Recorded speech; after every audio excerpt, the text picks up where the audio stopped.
Organçаңды көргенде энекеңен жан шығар. Атаңдың көріне органçаңды қараса.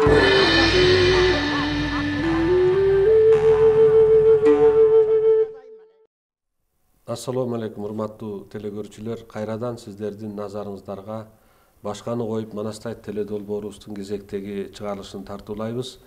Бүгүнкү берүүбүздө дагы биз мына улуу эпосубуз Манас эпосунун 1000 жылдыгын белгилегенибизге 25 жыл толуп отурат. Өткөн берүүлөрүбүздө ушул 1000 жылдык өткөндөн бери хронология түзүп келген белгилүү жазуучу, публицист Муса Сапаев агай менен маектешкенбиз.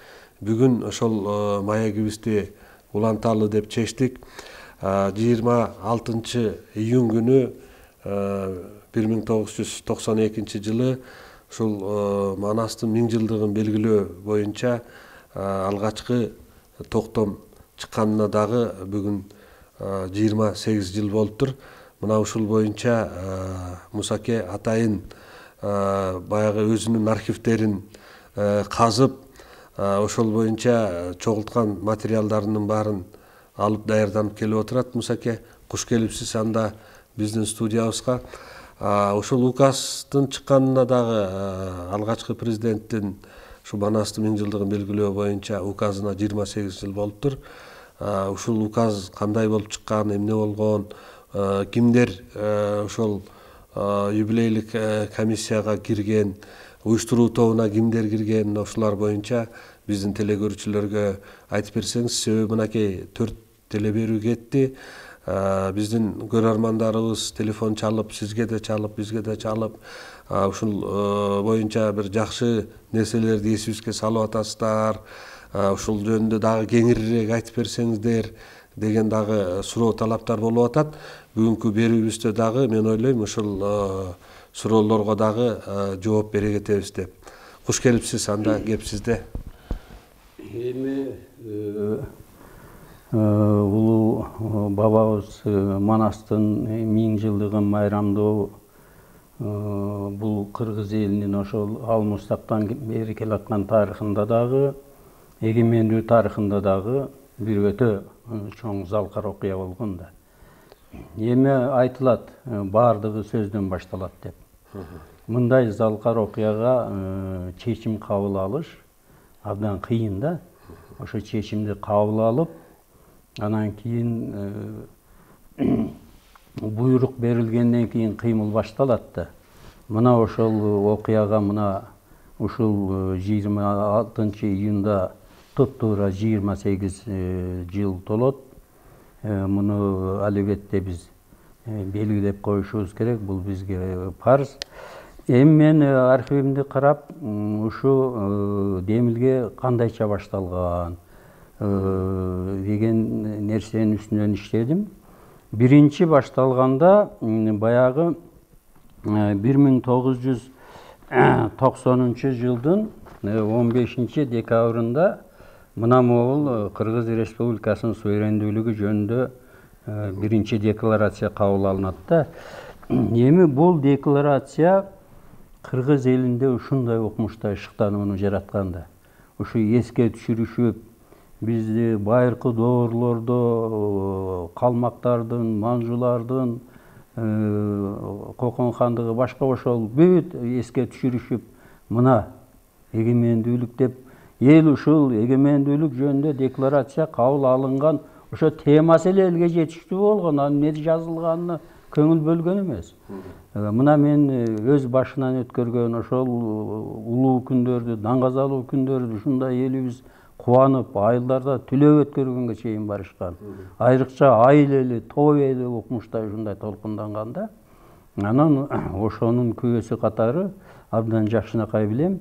Биринчи эле анан кийин эл айткан да, мына ушул мекенди, ушул тарыхты, ушул күнгө биз Манас менен жетип келдик. Биз Манас десек кыргызды түшүнөбүз, кыргыз десек Манасты түшүнөбүз. Бая Майковский айткан го, Ленин десек партияны түшүнөбүз, партия десек Ленинди түшүнөбүз деп. Мына ошондой кылышып, анан кийин эл мындай деген. Биринчи ушул эгемендүүлүктүн биринчи башталышыны Манаска түлөп өткөрүүдөн баштайлы. Ашын берели деген. Көкөтайдын ашы сыяктуу. Эми Манастын ашы берилбей калган деп да айтып жүрүшөт. Анан ошону эл билет экен да. Манастын ашы берилбей калган. Ушул ашты беришибиз керек. Анан каерде беришибиз керек деп бар жерде айтып, таласта айтып, ушундай эме болгон. Анан Аскар Акаевичка официалдуу түрдө айтылганы 1991 жылдын 23 мартында Кыргызстандын көрүнүктүү жазуучулары менен чыгармачыл инсандары менен Аскар Акаевичтин жолугушуусу болот экен. Ал материал менин колумда бар мына. Руханий маданиятсыз прогресс жок деген. Бул илгери дасторкондой чыкчу да материалдар. Мондай узун болуп чыккан. Анан ушунда мына могул адамдар менен жолугушат да Аскар Акаевич. Сүйүнбай Эралиев, Темиркул Үмөталиев, Насиридин Байтемиров, Жунай Мавлянов, Шүкүрбек Бейшеналиев, Кеңешбек Асаналиев, Бексултан Жакиев, Асанбек Стамов, Муса Жангазиев, Жалил Садыков, Түгөлбай Сыдыкбеков, Омар Султанов, Кеңеш Жусупов, Александр Иванов. Көрдүңүзбү? Кандай кыргыздын баягы залкарлары. Төртөө эле көзү бар, калгандардын баары көзү өтүп кетти да чынында. Анан бул жолугушуунун мааниси мындай болгон. Бул жерде Аскар Акаевич ушул адамдардан баягы кеңеш сураган. 5 ай өткөндөн кийин келип атпай. 5 айда толу элек президент болгондон. 27 октябрда президент болгон да 5 ай болу элек келип, аксакалдар сиздерден пата алганы келдим. Акыл насаатыңыздарды айтыңыздар деп анан чыгып, анан булар бардыгы сүйлөшкөндө, ошондо анан кийин официалдуу түрдө Аскар Акаевичке айтышат. Ошол Манастын мааракесин өткөрөлү. Жылы жөнүндө эч ким айтпайт. Ушундай бир иш чарасын өткөрөлү жакшынакай. Ошо элибизге дух берели, рух берели, анан кийин жылалы деп. Анан кийинги көтөрүлүшүн өткөндө да сөз кылдык. 1992 жылдын 4-июнунда Кыргызстан мамлекеттик университетинде Аскар Акаевич профессордук окутуучулук состав менен Бишкек шаарындагы бардык жогорку окуу жайларды. Анан ошондо жанагы Швейцария идеясын айтканда, анан ал окурман окумуштуулар кандай эмнеге негиздейсиз дегенде, мен негиздеген эле Манастын биз урпагыбыз, бизде Манастын духу бар, руху бар деп ошо сөздү айтып туруп, анан ошодон болгону 22 гана күн өткөндөн кийин Аскар Акаевич мына могул указын чыгарат. 22 күн өткөндөн кийин Манас өлкөсүнүн 1000 жылдыгын белгилөө жанага даярдануу. Указ президента Республики Кыргызстан о подготовке и проведении тысячелетия эпоса Манас. Эми бул жерде аябай сонун жазылган, бул мындай көлөмдүү эмес. Анан бул жерде эми материалды окуп отуруштун кереги жок, 5 программа киргизилген да. Биринчи программасы Манас күнбөзү комплекси деп аталат биринчи. Анан экинчиси Манас айлы, бул борбордук программа бул, Манас айлы тарыхый этнографиялык комплекси. Бул жерде айыл Манас деп жазылыптыр. Ал эми үчүнчүсү Мурас. Мурас ишкер долбоору. Анан төртүнчүсү көп сөз болбойт, эс долбоору деген болгон. Эс долбоору. Бул эс долбоорунун ичине жанагы Манасты пропагандалоо, окутуу, элге жайылтуу, анан кийин жанагы улуттук идеологияга кабыл алуу, ошонун ичине Манасты киргизүү, ушул маселелер эс программасы болгон. Анан бешинчиси Великий шелковый путь диалога деген улуу жибек жолу программасы, ушул 5 программаны киргизет экен да.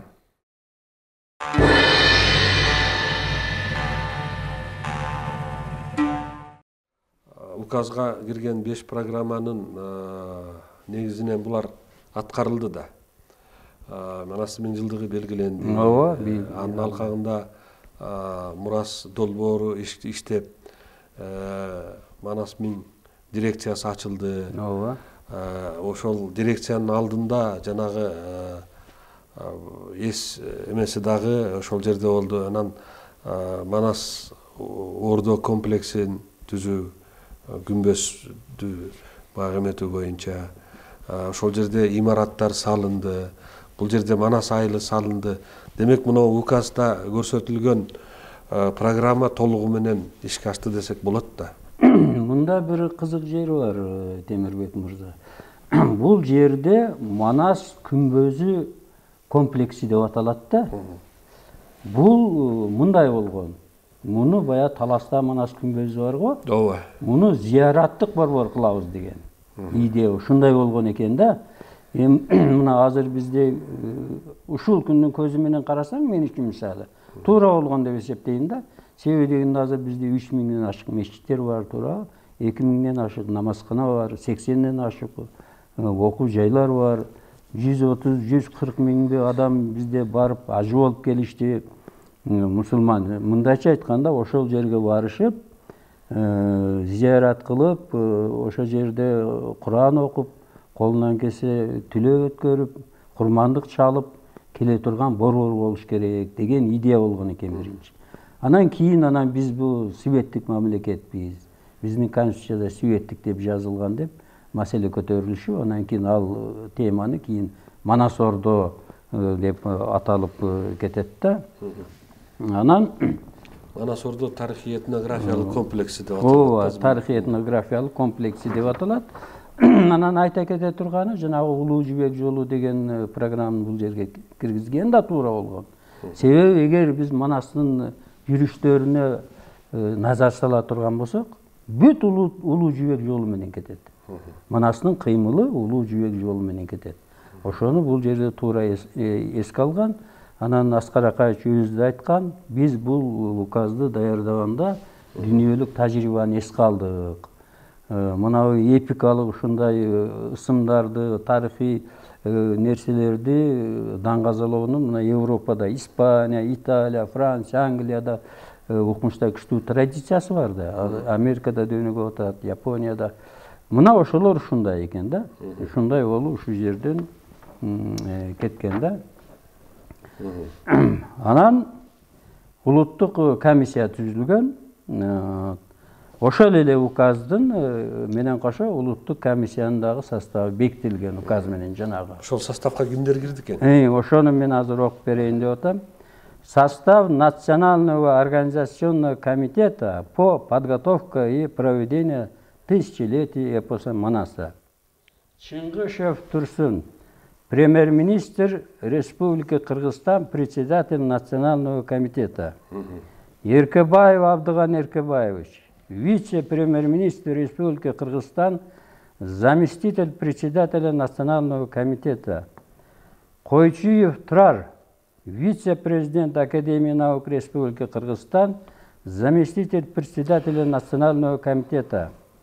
Шаршембаев М.С., заведующий отделом социально-культурных учреждений аппарата правительства Республики Кыргызстан, ответственный секретарь Национального комитета. Шаршембаев. Шаршембаев Мецова. Члены комитета. Абакиров О., глава государственной администрации города Бишкека. Айтматов Чингис Төрөкулович, председатель Союза писателей Республики Кыргызстан. Айтматов Илгиз Төрөкулович, президент Академии наук Республики Кыргызстан. Ахматалиев Абдуллажан, директор Института литературы и искусства Академии наук Республики Кыргызстан, доктор филологических наук. Аширалиев Кемал, глава государственной администрации Нарынской области. Герцен Теодор, художник, бул көз тирүү болгон экен ошол кезде. Жок, бул баласы, Теодор Теодорович. Теодорович, баласы. Жакиев Бексултан, писатель, государственный советник президента Республики Кыргызстан. Жакшылыков Асан, первый секретарь Союза писателей Республики Кыргызстан.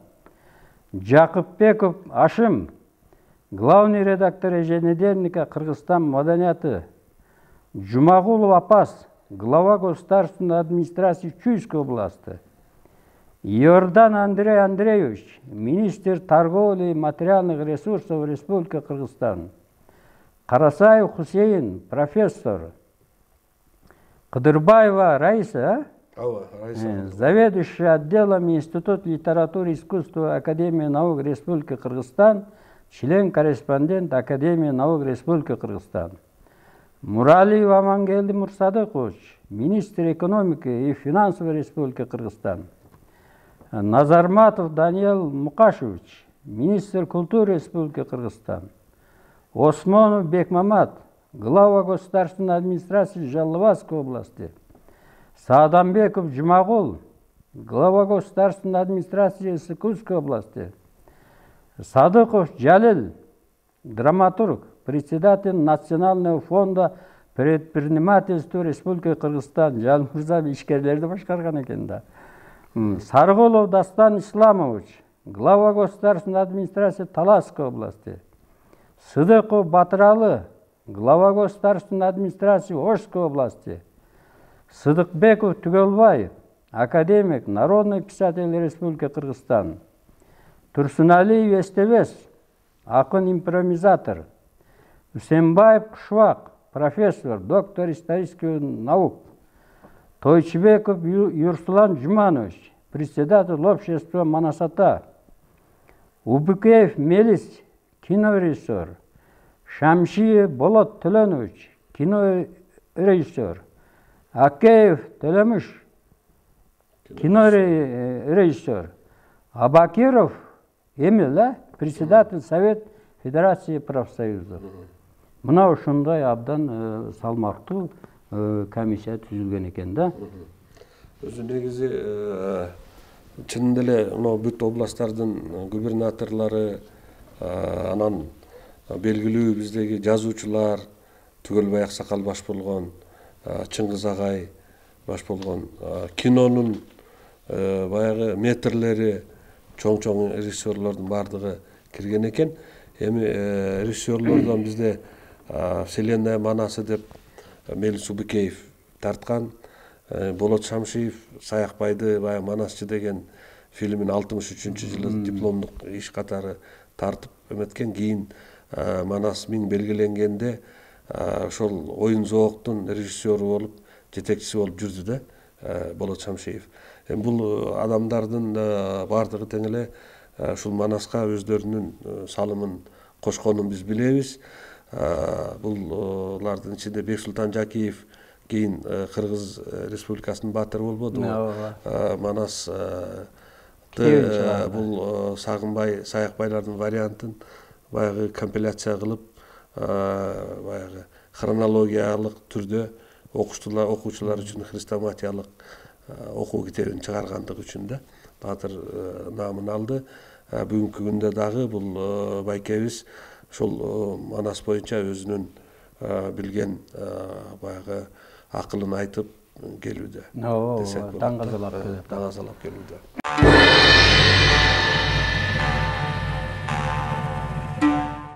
Анан эми 92-жылы бул указ чыгат.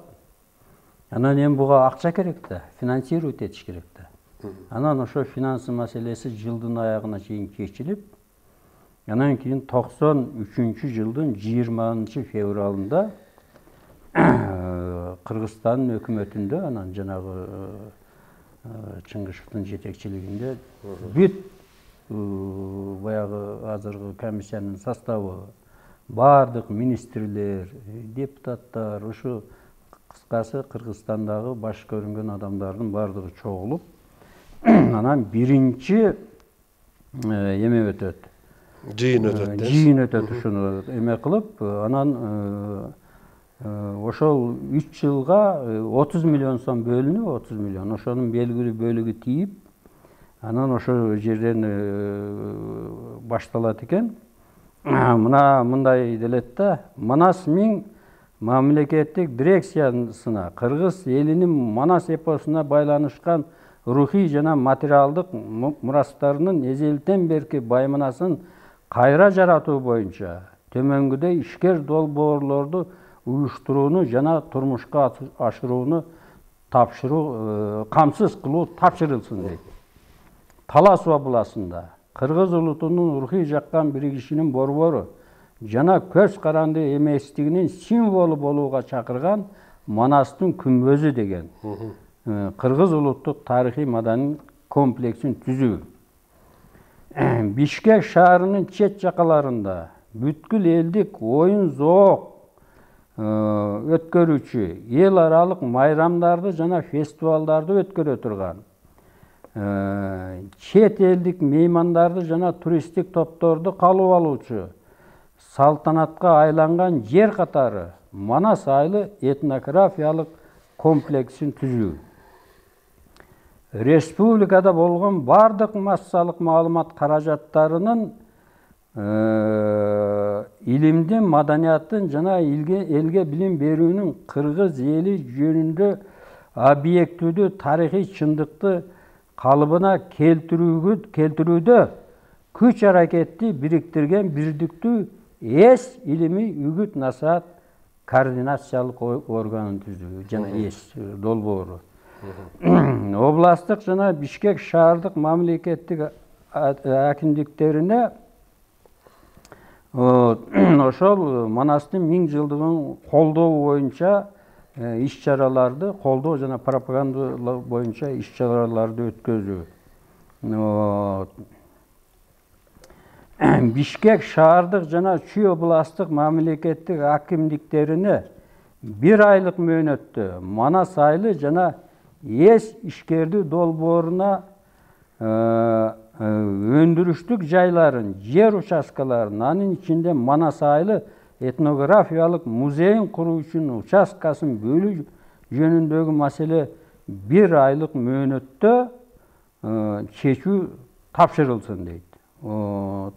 Мына ошондой абдан эме кылып, ошондон анкин жанагы Манасмин мамлекеттик дирекциясынын генералдык директоруне Шаршеев Шеримбек ошондон бекитилет экен да. Анан кийин экинчи ошол мамлекеттик чоң жыйын, экинчи жыйын азыр мен табам.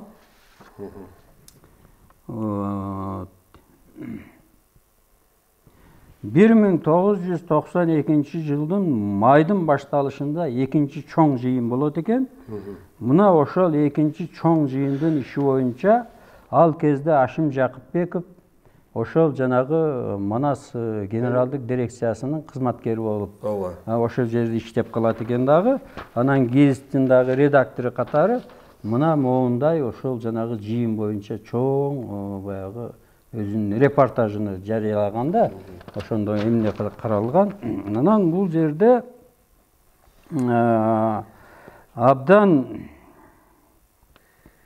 маанилүү нерселерди жазып өтөт. Мындай дейт да: Манас мааракесин 1000 үй тигип, 1000 мал чалып, казы картаны былчылдата чайнап, карсылдай күлүп жайнап, эртеси кош айтышып тарап кете берүүчү маараке болбош керек.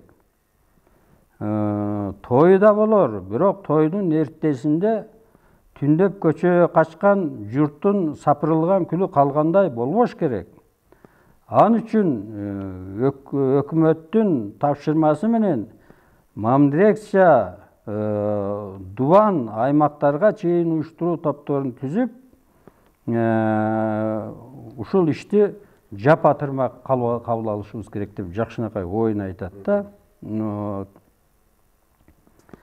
Анан мына могул бул кишинин жана Манас айылы бар го. Бул жерде ошо идеясы грандиозный да. Айтып кетели. Манастын аркасы менен эли колдо берсе дейт. Мейман исман көп келчү, чет элдиктер көп келчү. Эгемендүү республикасынын борбору Бишкектин жака белинде дейт. Тактап айтканда эски аэропорттун жогору тарта боз бөлтөктү кучагына алып, андан ары Атабейит, Чоңташ, Аларчаны алкымдап, чак шаарча курулуп, анда кол өнөрчүлөр, көркөм сүрөтчүлөр, зергерлер, уздар, жана башка ошо музейлер, коммерциялык дүкөндөр, жайма базарлар, кинотеатрлар, стадион, маданият үйү жана башка болуп, эл сейил курар, ошол жерде маектешер, ой бөлүшөр, Кыргыз мамлекетине келчү расмий жана бейрасмий коноктор, токтор сүйлөшөр, тарыхты такташар, иш өткөрөр жайлар, имараттар курулуп, Кыргызстандын эл аралык туристтик бир аймагы болуш керек деген абдан мындайча айтканда, мисалы азыр мына казак туугандар Ахмет Ясауидин Кул Кожакмат Ахмет тегерегинде Түркистанда окумуштар эме кылып атпайбы. Өзбек туугандар Амир Темирдин комплексине маны айтыштын кереги жок. Монголдор Чыңгыз Чыңгызхандын мына ошол типте болсун деп ушундай маселени ушундай көтөрүшөт экен да, чоң маселеди. Эми негизи бул жанагы айтылган бул макалада, ошо Ашым акенин макаласында жазылган нерселердин бир катары бүгүнкү күндө баягы ишке ашып иштеп атат да. Мисалы үчүн Манас айылы бул курулду, бир мезгилдери бияка эч ким барбай бузула баштаган, мына акыркы жылдары Манас айылын муну Бишкек сезине бекитип берип, силер карап турасыңар деген нерсе болгон. Бир кезекте ал жерди жана Акун Тактасартов агай ошол иштетип жүрдү. Анан кийин бесхозный болуп калганда, анан азыр мынагу Бишкек сези карап ошол жерде жаңы үйлөнгөн жаштар барып, ошо Манас тууралуу анча-мынча маалымат алып, ошо Манас миңде болгон окуяларды кичине мындай үстүртөн болсо дагы таанышып аткан билебиз да. Бирок баягы декларацияда айтылган жана указдагы нерсе кийин ушундай бир борбор болсо, кол өнөрчүлөр чогулуп турса, манасчылар ошол жерде Манас айтып атса деген тилек учкай эле болуп анан аткарылбай калды десек да болот да. Бүгүнкү күндө мунун функциясын баягы көп акчаны жөн эле салып коюп анан туруп калгандай бир сезимдер да пайда болот да, ушул Манас айылы боюнча.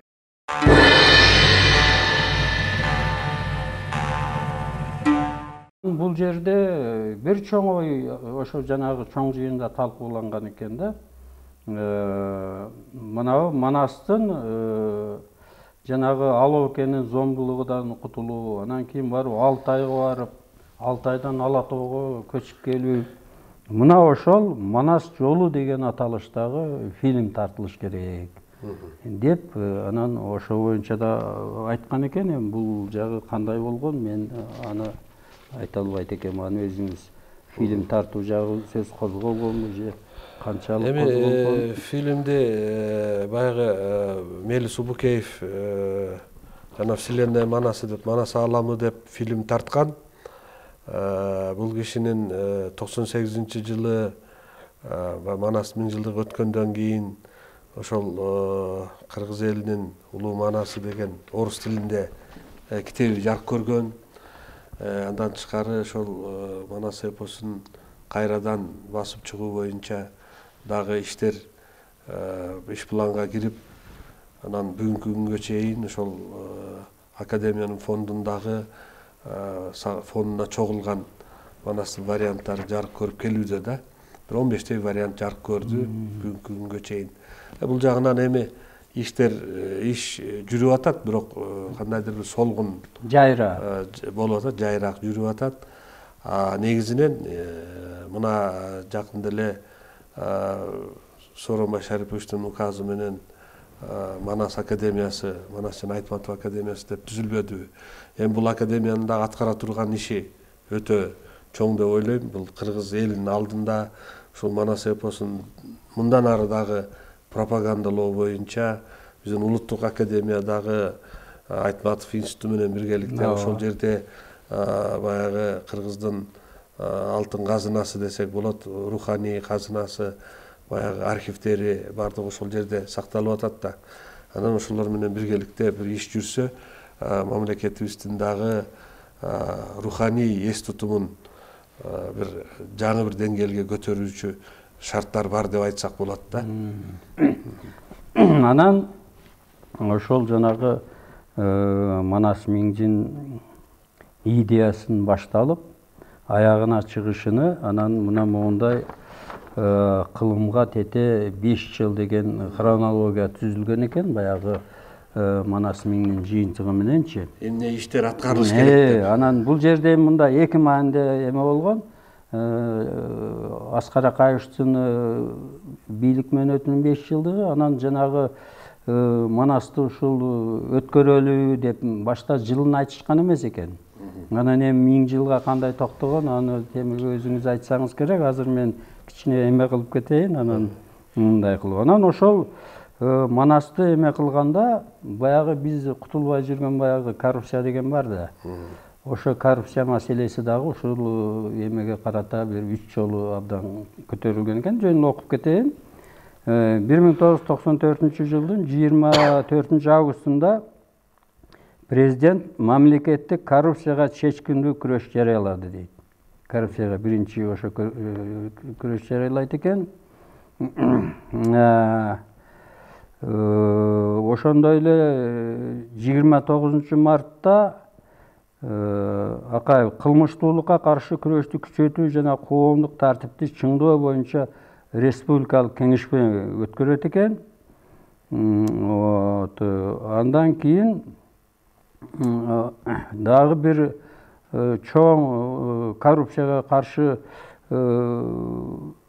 иш-чара өткөрүп, анан ошондо Аскар Акаевич баягы атактуу силерди эменин Манастын арбагы урсун деп ушул баягы кийинки эмесинде биз ушу Манасты 1000 жылдыгын өткөрөлү деп атсак, баардык тыйын тыпыр каражатыбызды ушу Манаска арнап атсак, силер аяк биягыдан жөн койбой талап атасыңар да. Талап атасыңар деп, анан кийин ушуну айтат экен да. Анан баягы эме жакындап келатканда, маареке жакындап келатканда, ошол 1995 жылдын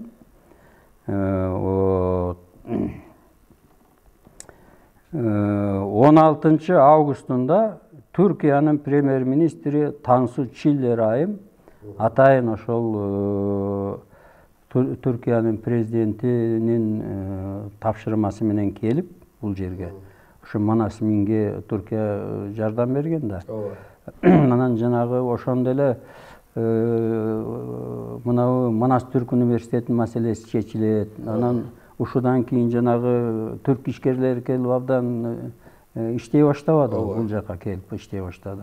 Ошол Тансу Чиллер айым чечип кетет экен. Анан бул Тансу Чиллер айым ошол келип кеткенде биздин кыргыз элиге аябай таасир берген да. Кыздардын атыны Тансу коюшуп, анан кээ бир кафелер пайда болуп Тансу деген. Анан бир электроприборлорду чыгарышып атын Тансу коюп. Ал ошондой айым болчу да. Эмеси көрүнүшү дагы аны өтө чоң келечеги бар деп жүрүшкөн. 4 жыл иштеди, эме болуп кетти. Анан кийин 25 август күнү чет элдик конокторду баягы чоң мааракеге тосуп ала башташканда, ошонун башталышында Пакистан Ислам Республикасынын премьер-министри Беназир Бухутто келет экен. Ооба. Мен эсимде ошол тосуп алган эмелерде баягы элдерди жолго чыгарып, мынтип желектер менен тосуп алган эсимде да. Келип анан Аскар Акаевичти ошол Манас Миң мааракеси менен куттуктап, анан эртеси Ошко учуп барып, Сулайман тоого зыярат кылып, анан учуп кетет экен да. Анан эми мааракенин өзүнө келсек, баягы өткөндө мааракени биз мындай эле чолуп өтүп кетиппиз. Мага өтө көп коңгуроо чалуулар болду. СМС жөнөтүштү, WhatsApp'тан чыгышты, социалдык тармактан чыгышты. Силер мынтип эле баратасыңар. Ушу бир үстүртөн эле бир кененирээк айтып бербейсиңер дегенди мен ала келдим. Мына дүйнөнү буяк экен. Дүйнөнү дүңгүрөткөн 5 жыл деген эме баягы жыйындын башталышы. Ошол жыйындын башталышынын кульминациясы бул эме болгон да 28 болгон. Ошол 28 жөнүндө кичине элге кененирээк айтып бербесек, мына могу жерде ошол эркин 2 спец номер жарыяланган. Кыргыз-Туу гезитинин 1 номер толугу менен ушул ишке арналган. Атайын эркин тоо, мына эркин тоо свободный гору деген, мында Аскар Акаевич Манас кыргыз урухунун өчпөс жылдызы деген доклад жасаган. Мына ушунда кимдер катышкандыгы жөнүндө абдан жакшынакай эме бар. Президиумга чыккандар, почетный президиумга чыккандар, ошол 28 күн эртең менен саммит өтөт экен резиденцияда. Кыска эле ал бир 2 саат. Анан келип эле ушул Токтогул Сатылганов атындагы филармонияда ошондо келет экен. Значит, президиумда Аскар Акаев, Ислам Каримов, Сапармурат Ниязов, Нурсултан Назарбаев, Гейдар Алиев, Сулайман Демирел, Россиядан вице-премьер-министр Российской Федерации Юрий Яров келген экен. Генеральный директор ЮНЕСКО Фредерика Майор, Чыңгыз Айтматов, спикер Обеих палат Матыбраимов и Чолпонбаев дейт. Анан кийин председатель комитет Конституционного суда Чолпонбаеков отурган экен. Анан эмени чогулушту премьер-министр Апас Жумагулов ачкан экен. Анан бул жерде бир эме бар. Мына сүрөттө турат. Түркия, Түркменистанын президенти. 6 президенттин сүрөтү түшкөн килем жасап келген экен ошол эмеге. Келип анан залга могу жерде ийилип коюп, ошонун алдында өткөн экен. Анан бул жерде жыйын аяктагандан кийин по итогам встречи дейт. На высшем уровне состоялся пресс-конференция дейт. Президент Кыргызстана Акаев вручил всем президентам орден Манаса и нумизматические золотые и серебряные монеты, выпущенные к тысячелетию эпосу Манас дейт. Ошо келген баягы ардактуу конокторду ушул тосуп алат экен. Анан Кытай Республикасынан чоң делегация келет. Ал чоң делегацияны азыр мен окуп берем. 30-га жакын адам болгон ал делегациянын составында. Бияктан окуп берейин. Бул делегациянын жетекчиси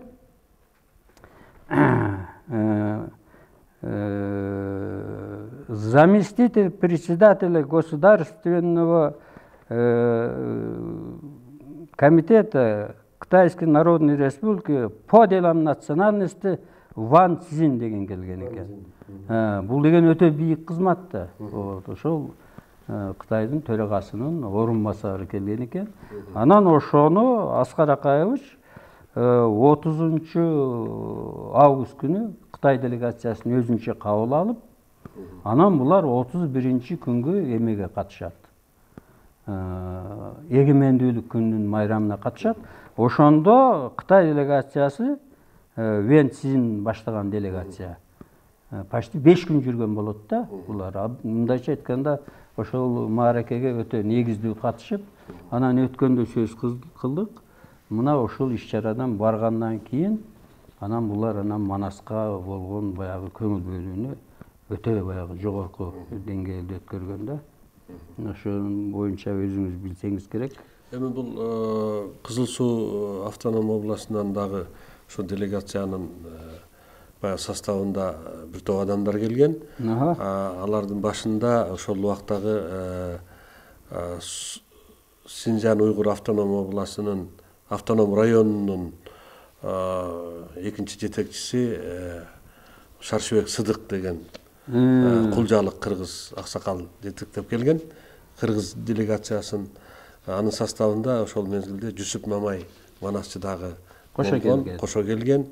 Анан бир катар ошол жазуучулар, Кытайдагы биздин тектеш баягы кыргыздардын бир катар адамдар, белгилүү адамдар келишкен да.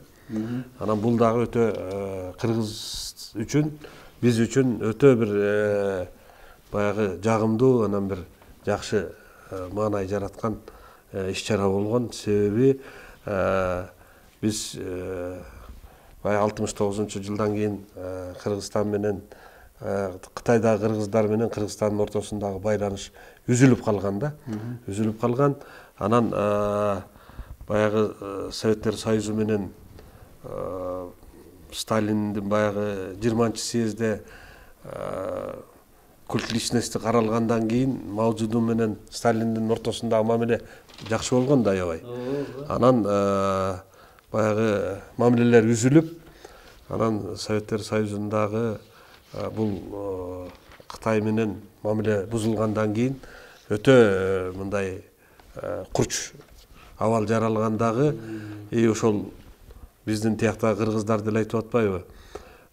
Бул совет деп, биз кыргыз деп айткан эмес, совет деп.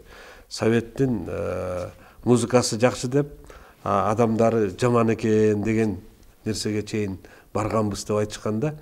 Ошондой эле биз тараптан дагы Кытай мамлекетине карата саясат өтө курч болгондуктан бизде деле ошондой пикирлер болгон. Бирок мына ошо 95-жылдагы алды менен 93-жылдагы курултайда, анан бүткүл дүйнөлүк кыргыздардын курултайы болгон да.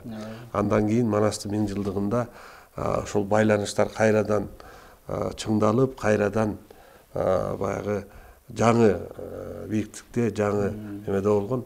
Ошол жанагы Кытай өкмөт жетекчиси жетектеп келгенден кийин баягы Ван Син мырза жетектеп келген делегациядан кийин Кыргызстандагы тиги Кытайдагы кыргыздар менен мамиле тыгыз болуп жол ачылган да.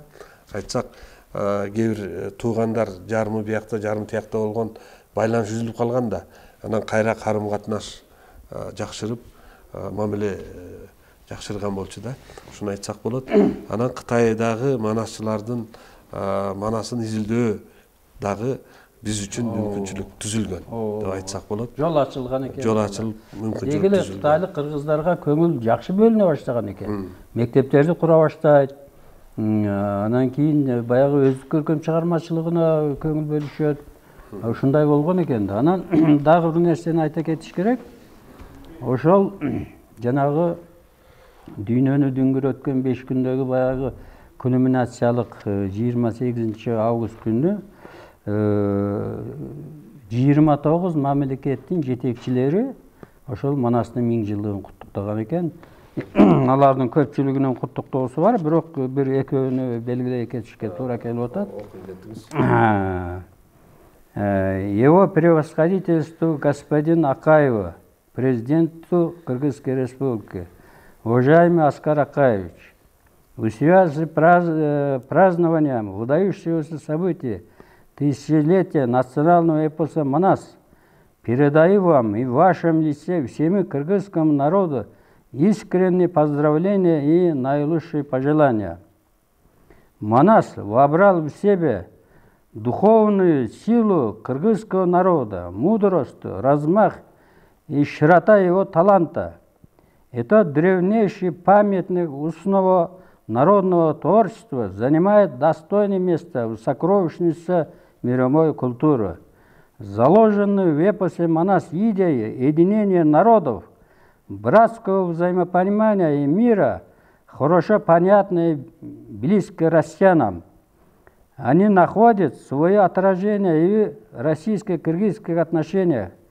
С большим удовлетворением отмечаю, что развитие всесторонних отношений и сотрудничества между Россией и Кыргызстаном носит устойчивый поступательный характер. С наилучшим пожеланием, Борис Ельцин, президент Российской Федерации. Уважаемый господин президент, мне доставляет огромное удовольствие поздравить народ Кыргызстана с национальным праздником тысячелетия юбилея эпоса «Манас». Легендарный Манас олицетворяет лучшие духовные черты людей Кыргызстана, свободолюбие, щедрость, честь и готовность к жертвам во имя лучшего завтрашнего дня. Искренне, с наилучшим личным пожеланием, Уильям Джон Клинтон, президент Соединенных Штатов Америки. И башка дагы бул жерде өтө көп, мисалы мындай сыртынан негизинен Россия менен Американын президенттери куттуктаганы деле бул өтө бардыгынын атынан өтө чоң. ооба, мында Александр Лукашенко жүрөт, президент Республика Корея жүрөт, Кореядан анан кийин эме Уругвайдан, ошол жактан делегациялар келет экен, биякта бар. Президент Социалистической Республики Вьетнам жүрөт, президент Республика Болгария Жюлев жүрөт, Ясир Арафат жүрөт, Палестинанын немеси. Көп абдан ошо бардыгы ушундай жакшы. Эми негизи Манас эпосунун 1000 жылдыгын белгилөө бул оондун алкагында өтүп аткандыктан дүйнөнүн бардык өлкөлөрүндө ошол оондун мүчөлөрү болгон өлкөлөр кайдыгер караган эмес да. Анан булар баягы ТРТ каналы аркылуу түз эфирге алынгандыктан ошол каналды көргөн бардык өлкөлөр кызыгуу менен карашкан десек болот да. Ушул Манас 1000-дин мааракенин өтүшүн кызыгуу менен карап, бул жерде турат 60тан ашык мамлекеттин өкүлдөрү эме келген экен. Журналисттер. Анан бүт Манас 1000 Европанын бардык өлкөлөрүндө, Америкада, Японияда, Кытай, Бразилияда да, Индияда да белгилениптир. Индияда көңүл бөлгөн экен бул маселеге. Анан эмеге бир токтолуп өтсөңүз, Темирбек мырза. Мына Манасты 1000 жыл деп белгилегендигине ар кандай сөздөр азырга чейин айтылып келбейби? Эми Аскар Акаевич айтканда, муну эч ким тактаган эмес. Биз шарттуу алып атабыз деп. Бирок азырга чейин ушу сын болуп атат да, ушуга кандай бул баягы сындын негизгиси эле бул эпостун 1000 жылдыгы эмес, Манастын 1000 жылдыгы болуш керек деген нерсе айтылып атат, эпос деп коюшкан депчи. Бирок эпостун 1000 жылдыгы деген туура эле деп ойлойм, себеби ошол Манас эпосу мындан балким 1000 жылдан да нары жаралышы мүмкүн да. Себеби муну ал убакта хронологиясын эч ким баягы тактаган эмес. Сиздей болуп эгерде мынтип жазып калтырган кол жазмалар болсо, анда так айтылмак да.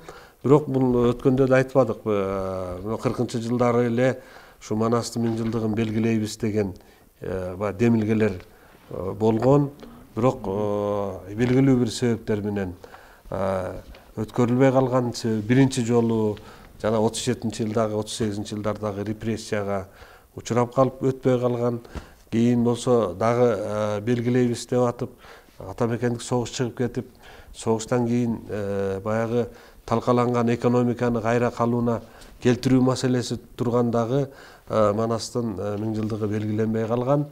Бирок баягы билгенге Семетейдин тою, билбегенге Манастын ашы деп баягы тайторуну чапканда айтат эмеспи? Анан ушул 1000 жылдык деле ошол Манастын ашы сыяктуу кабыл алынган десек дагы болот да. Өзү негизи бул Манас эпосунун 1000 жылдыгы ошол 95-жылы белгиленгени менин оюмча эң туура болгон. Бул эң сонун мероприятие болгон. Дүйнө эли кыргызды, ошо кыргыз деген эл бар экенин, анын Манас деген баатыр бар экенин ошондо аңдап билген да. Негизинен мына Индияда же болбосо буддизмдин, индуизм философияларында Манасты бул улуу аң сезим катары эле белгилеп келет да. Ал эми мына Кытай хроникаларында бул Манас бул бог войны деп дагы, согуштун кудайы деген дагы нерселер айтылып келет. Бирок ушул жагынан алганда биз бул реалдуу Манас болгон, ошол реалдуу инсан Манас жөнүндө жазылган атайын түзүлгөн эпос болгон. Ошол эпостун жаралганына 1000 жыл болгон деген нерсенин өзү менин оюмча туура. Себеби жөндөн жөн эле эпос жаралбайт да. Жөн жерден жомок жаралбайт деп айткандай, жөн эле жаралбайт. Ошол себептен эгерде эпоско 1000 жыл болсо, анда Манас андан нары дагы кетери анык деп айтсак болот да. Анан албетте бизде бир мезгилде биз айтып жүрөбүз, баягы Петр I Россияга император болуп келгенден кийин атайын Австриядан, Германиядан тарыхчыларды, окумуштууларды алып келип, аларга акча төлөп туруп тарыхтарды аябай бурмалаткан экен да.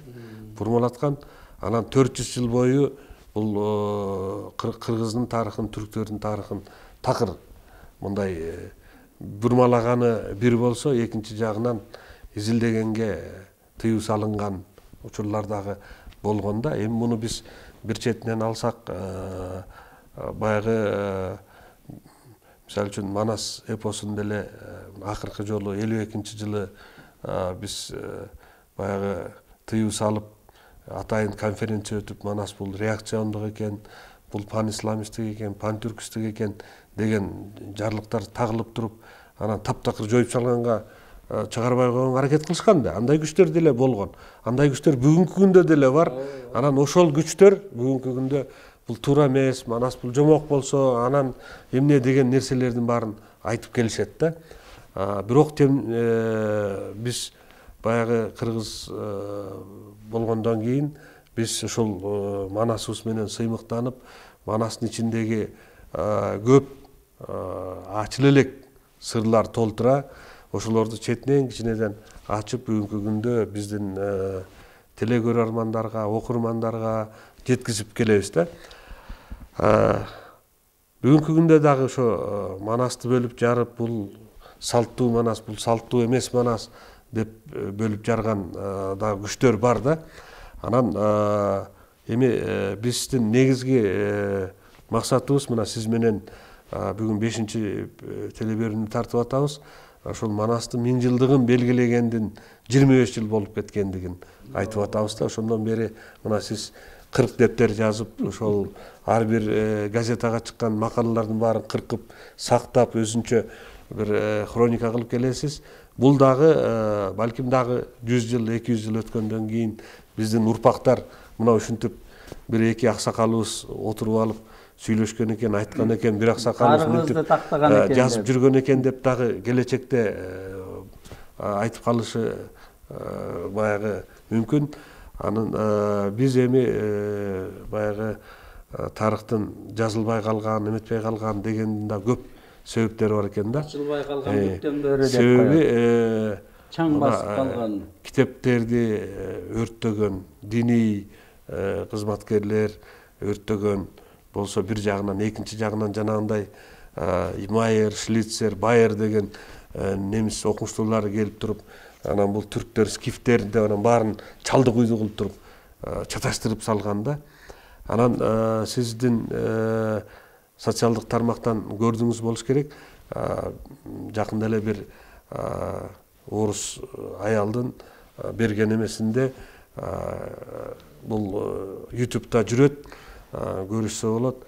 Кыргыз мамлекети мындан 7,5 миң жыл мурда, то есть биздин доорго чейин Иса пайгамбардын баштап жыл сүрүүгө чейин эле 5,5 жыл мурда Кытай императору менен Кыргыздын кааганынын ортосунда келишим түзүлгөн.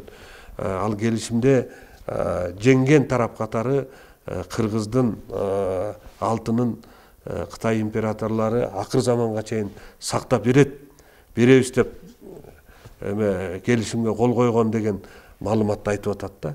Анан биз бүгүнкү күндө башкаларга кайрылбай эле кыргыздарга кайрылышыбыз керек экен деген нерсени окуганда чыны менен биздин элибиздин байыркылыгы, анын ичинде ушул Манас атабыздын дагы байыркы бир мезгилде кыргыз мамлекетин түптөгөн, ушул мамлекетти курган, мамлекетти коргогон кызыкчылыгын, улуу инсан болгондугун биз эмне үчүн белгилебешибиз керек, эмне үчүн айтпашыбыз керек. Мына 25 жыл, 1000 жылдыкты белгилегенден бери болсо дагы коомдо эмнедир муну унутуп коюп, буга караганда коронавирусту жогору коюп, анан бир чатактарды, элдердин ортосундагы жаңжалдарды көбүрөөк айтып атабыз да. Биз тескерисинче элибиздин сыймыктана турган манасыбызды көбүрөөк айтсак, коом үчүн дагы, жалпы адамзат үчүн дагы бул чоң пайда алып келе турган кеп болот эле деп ойлойм. Урматтуу телекөрүүчүлөр, бүгүнкү берүүбүздүн коногу белгилүү жазуучу, публицист, хронолог, мына Манас эпосунун 1000 жылдыгы белгиленгенден бери 25 жыл өттү. Ошол 25 жылдын ичинде тынбай ошол Манаска байланышкан бардык иш-чараларды, газетага чыккан макалаларга чейин кыркып, чогултуп, 40 дептер жазган замандашыбыз Муса Сапаев болду. Мусаке, сизге рахмат, атайын келип, ушул биздин атайын теле берүүбүздү катышып, элибизге кайрадан бир эске салып, ушу момундай окуялар болгон эле, могул адамдар катышкан, могулар минтип айткан деп биз баягы Акаевди качып кеткен президентти эле көп айтабыз да. Ошол эле мезгилде ал кишинин жасаган эмгектерин көпчүлүк учурда унутуп коет экенбиз. Сиз эске салып атасыз. Бул баягы кыргыздын айкөлдүгү деп ойлойм да. Сизге рахмат. Урматтуу телекөрүүчүлөр, ушуну менен бүгүнкү берүүбүз соңуна чыкты. Кийинки көрсөтүүбүздө жолукканга чейин аман туруңуздар.